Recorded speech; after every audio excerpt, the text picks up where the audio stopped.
Hi, it's Monday, September 29th, and we're tracking Hurricane Humberto and Tropical Storm Imelda in the Western Atlantic this evening. Humberto is still sitting southwest of Bermuda. We're going to start with this one briefly, as the system is starting to make that recurvature around the island of Bermuda. And the system is coming off of a pretty impressive Category 5 peak that it had on Saturday. Yesterday, we saw the system come off of that peak as it went through an eye wall replacement cycle, in that the old eye was replaced with a new, larger eye. And so through that process, we not only saw the winds come down from the maximum intensity they were, but also the hurricane has gained size. So the tropical storm force and hurricane force wind field is now larger within the hurricane. Now, today we're seeing the system start weakening again because of strong vertical shear. You can see that we have all this divergence across the northeast U.S. This is caused by an upper trough that's sitting over the southeast U.S. and northeast Gulf of Mexico today. This is providing a lot of lift across this part of the world, promoting thunderstorm development over Imelda and this part of the southeast U.S. And so all this convection is releasing latent heat into the atmosphere, and you can see that in the form of our below cirrus clouds here, coming directly into the face practically of Humberto. And so we now have all this northwesterly shear coming into a storm that's trying to go the opposite direction out of the southeast. And so this is a very strong vertical shear, likely in the range of 20 to 30 knots by this point. And so the hurricane is likely beginning to weaken at a more considerable rate than it has so far. Though we do have recon flying out there right now, so we'll see exactly that for sure in a little bit, likely after this video.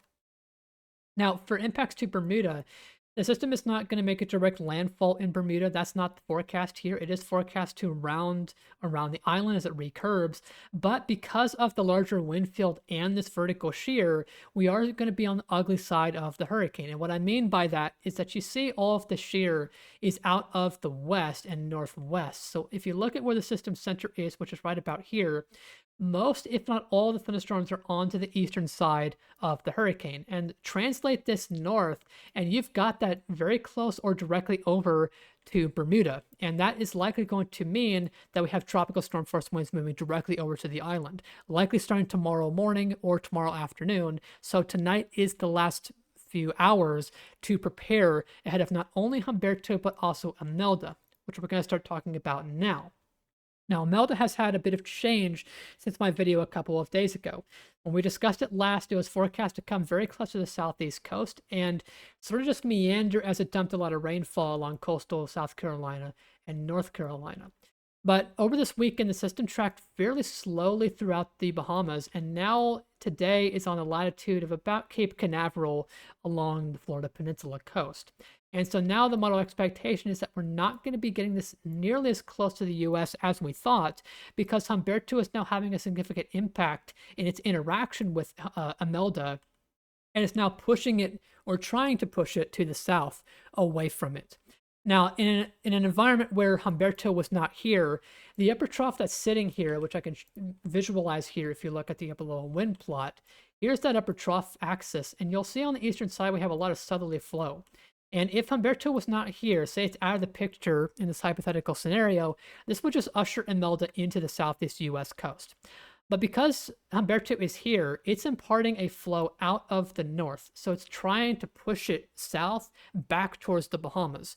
Now, it's not going to be able to, because this flow around this trough is stronger. So it is a little bit more dominant. But the impact of the northerly flow from Humberto is enough to slow it down significantly. You can see we're not gaining a lot of latitude very fast with Imelda right now.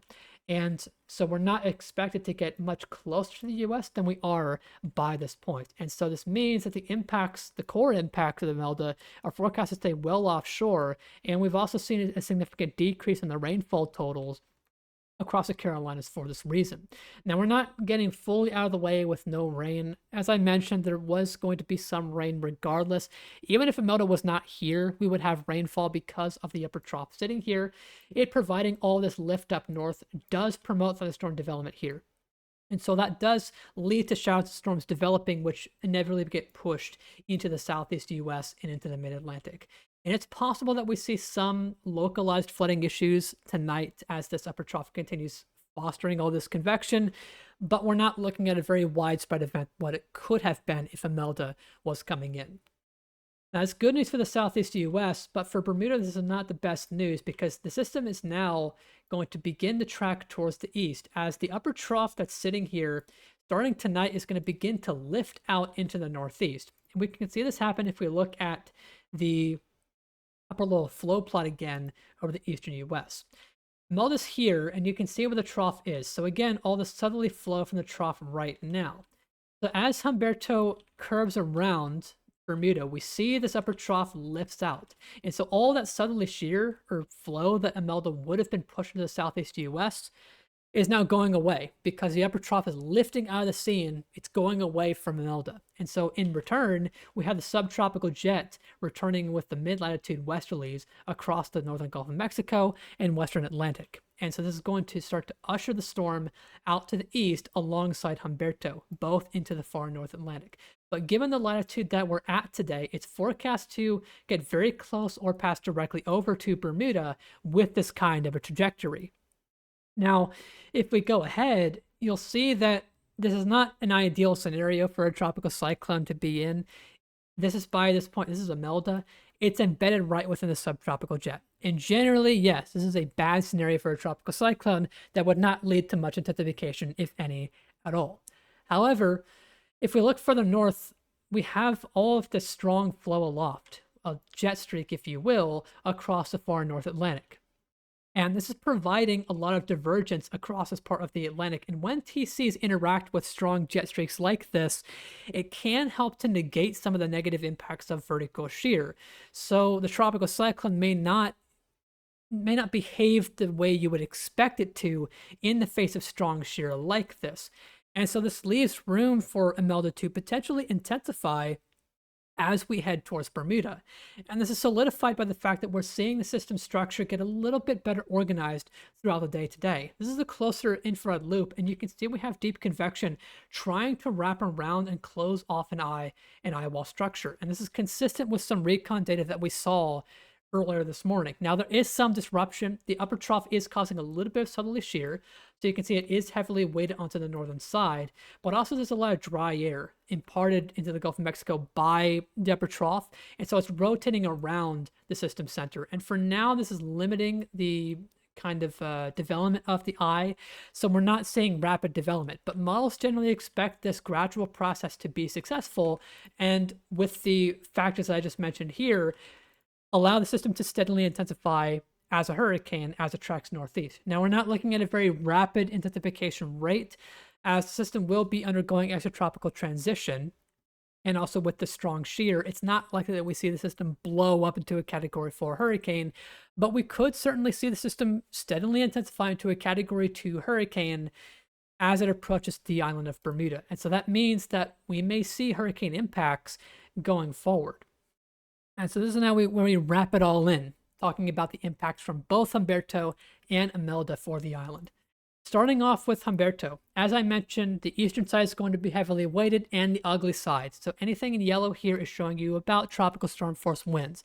And as it recurves around the island, you can see we don't get it immediately. It takes until about tomorrow afternoon, but it begins to rake the island as the system begins to make that turn off to the northeast. And because of that shear that I mentioned, you see it's larger, the width of tropical storm force winds is larger on the eastern side compared to the western side. So we could see throughout the afternoon into the evening on Tuesday, tropical storm force winds from Humberto come through. But all things considered, that's not going to be all too bad. And by Tuesday night into early Wednesday, Humberto will begin to race off into the far North Atlantic, and that will be done for that storm. And we may Wednesday morning into the early afternoon get a bit of a break. The winds may calm down a bit, though they could still be brisk of 20 plus knots. But comparatively to Humberto, they will calm down some between the two storms. But Imelda is not going to be all too far behind, as once this subtropical jet comes in, this is pretty strong flow, and this is going to be rapidly pushing it off to the northeast. And you can see by Wednesday afternoon, we're already getting very close with Imelda to Bermuda, and this is likely to be the bigger hit because not only do we have those tropical storm force winds coming in, but if the eye does come directly over the island or very close, that means the hurricane force wind field will likely come through, and that will likely be a very significant hit Wednesday night into early on Thursday, and certainly the worst hit between these two systems here. Now, the good news is out of this is because the system is going to be moving very fast, the hurricane force winds will likely not stick around for all too long. You could say they come in, we could say around 2 a.m. Thursday, and then by 8 a.m. Thursday, we're done. The hurricane force winds are now east as the system continues tracking east. But because of the scenario that we're in with Humberto coming in and then Imelda directly after, that means tropical storm force wind field or tropical storm force winds are likely going to persist for nearly 2 days, and that could lead to extensive power outages and a lot of damage along the island, alongside some storm surge which could impact the entire island. First with Humberto along the southern side, because you can see in these wind bars we have all this southerly wind, which could cause some water rises on the southern side of the island. But as Imelda comes through, we could see again suddenly flow into the southern part of the island. That could have worse surge onto the southern side of the islands that comes through. But directly after, we have a strong fetid northerly flow, which will reverse the ocean currents. So that means that the northern side of the island may also get some pretty bad surge, and that could be the worst surge because of the stronger winds on the western side of potentially hurricane force. So we're looking at a large and long duration event here for Bermuda, and we do have a hurricane watch in effect for the island because of Imelda primarily, but this does encompass the impacts that we may see from Humberto as well. And you can see the forecast track with the Hurricane Center becoming a hurricane tomorrow and then coming directly on top of or very close to the island by late on Wednesday and into early on Thursday. And by this point in the forecast track, this is a Category 2 hurricane, and we could see it get up to that close. And that could mean winds up to 100 miles per hour, especially as you get very close to the Iowa. It looks like in this scenario, the strongest winds may be on this western side because we have a sharper temperature gradient. We have cooler winds on the west side as behind a front and warmer air here with the eye. So we have a stronger temperature gradient, so stronger winds between that zone. So we may see winds, up to 100 miles per hour in that backside. And then beyond that point, it turns post-tropical and moves to the far North Atlantic and not forecast to impact Atlantic Canada all too significantly. And that's all that I've got for today on both of these systems. I may have another video on both of these, specifically Imelda, as we go throughout the next couple of days. But nonetheless, stay safe in Bermuda as these two systems impact you all this week. And that's all that I've got for today. Thanks for watching.